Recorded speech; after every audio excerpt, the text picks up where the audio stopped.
met Cliff while he was working on the streets of Boulder, Colorado. He told me he was retired, but that he still clocked in most days. I met him there on the sidewalk outside my bank. He was there.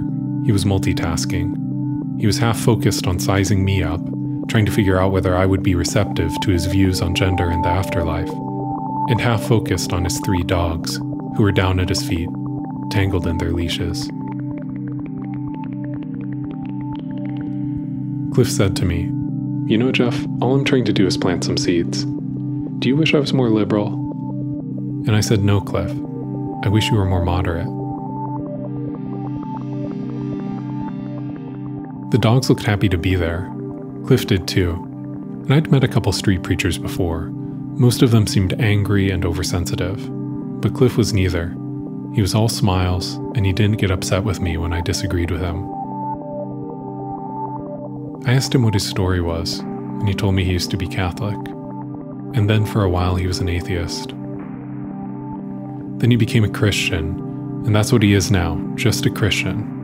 And he wants to set a couple things straight. First, if you get married, then you have to stay married, no matter what. You only get one shot at it. And women, they need to cover their heads when they're at church. And then one other thing that he's been seeing more and more of, and it bugs him: women as preachers. This is completely wrong and completely forbidden. See, Jeff, what I preach is the straight and narrow. There's not a lot of room for interpretation in the book. And when I say the truth, people don't like it. People just don't like the things I say.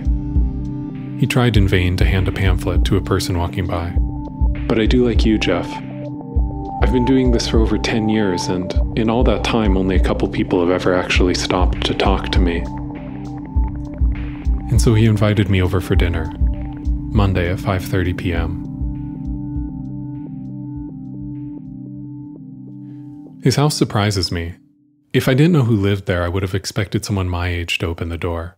I get these strong millennial vibes from it, like there's art everywhere, there's trinkets, there's a fake stuffed tiger on the floor, and lots of frondy houseplants and a big aquarium. Also, a bright green touch-tone phone sitting on a chair, and a commercial carpet cleaner in one corner.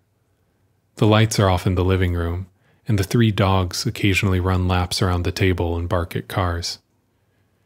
His wife, Sophie, is playing a computer game when I come in.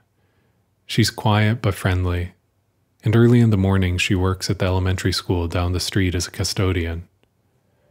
Later, when Cliff's in the other room, Sophie says that she doesn't like the job, but the benefits help pay for Cliff's medicine. We all sit down at the dining room table, and we eat pasta and salad and twice buttered Pillsbury biscuits.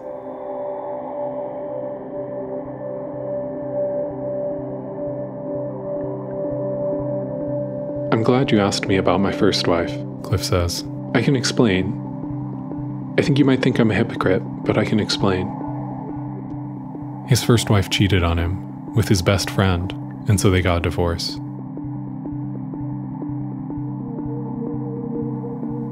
After his divorce, Cliff met Sophie. They fell in love, they got married.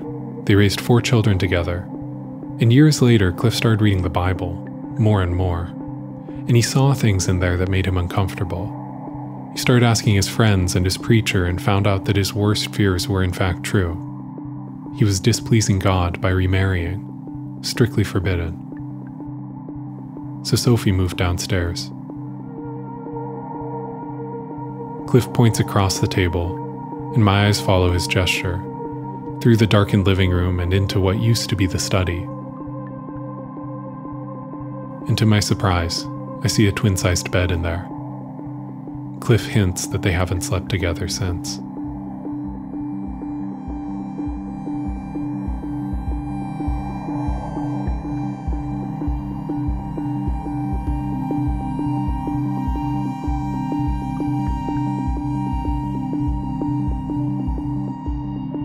I used to want to save souls too. I still remember in high school that I had anxiety about the fire and the suffering that awaited most of my friends. I desperately wanted the sinners that I cared about to see things the way I did, not only to save them the suffering of hell, but also for the selfish reason of wanting some friends to keep me company in heaven.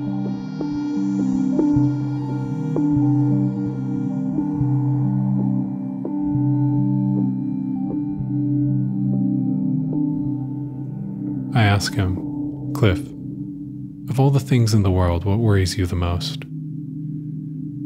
My children. One of them's using drugs. I can tell that when I talk to him, he doesn't care. Care about what?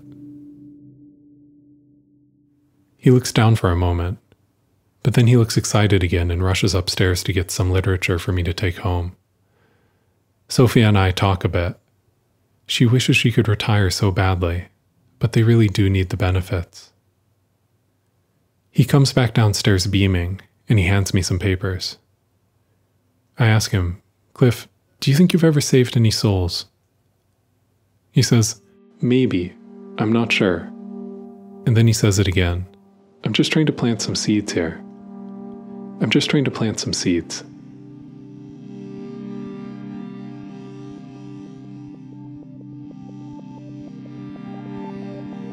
In the coming months, Cliff mails me some more literature from a preacher he likes, someone who also believes in the straight and narrow. And he wrote me these little handwritten notes. Cliff put these things in the mail, even though he lived only about a half a mile away, but I think the walking was getting harder for him. The letters came in these envelopes with return address stickers and stamps that had pictures of Gregory Peck.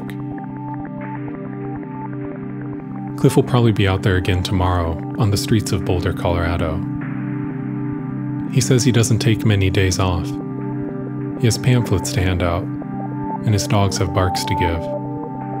Sophie has floors to mop, and we all have our souls that need his saving so that Cliff's heaven doesn't get too empty.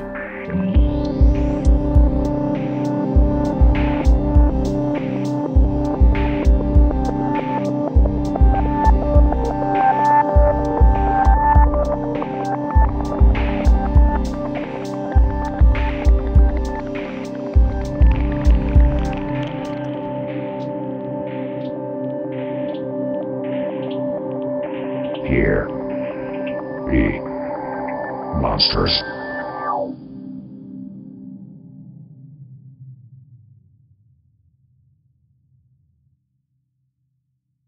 My name is Jeff Emtman, and I made this thing that you just heard from some writing that I did back in 2012.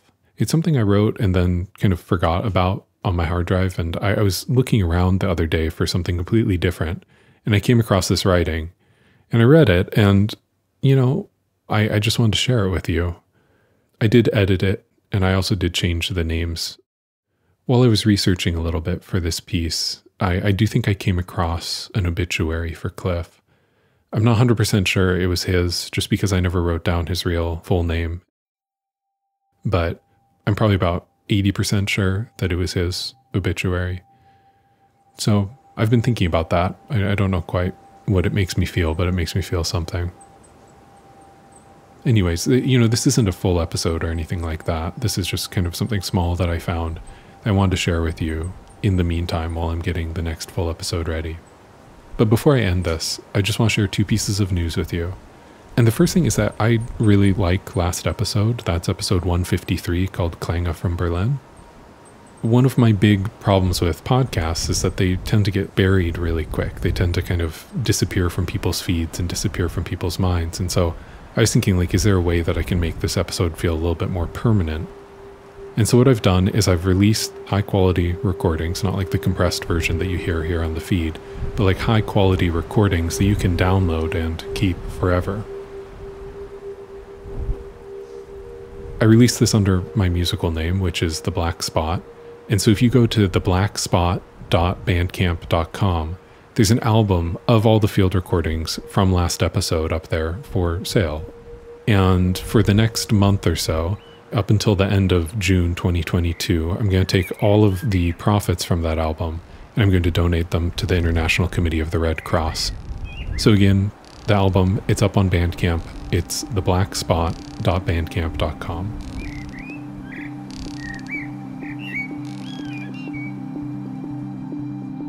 Okay, and here's the second thing. I've just received a big box in the mail with 1,000 new Here Be Monsters stickers, and I think they're quite stunning. They are the Here Be Monsters logo without any writing on it, just the iconic HBM of Here Be Monsters. And so they're colorful, they are die cut, so they're like close cropped around the HBM, and they're printed on transparent vinyl. So they're good inside, outside. I've put one on my computer and it just kind of blends in to the edges. I put one on a friend's cell phone too, and it just kind of blends in and looks like it's just always been there. And I really like that nature of these stickers. So if you want some Here Be Monsters stickers, go to the store. It's hbmpodcast.com/store. And if you're a member of the Here Be Monsters Patreon, then I'll just mail you some for free. I've published a post on the Here Be Monsters Patreon account that tells you how you can get yours for free.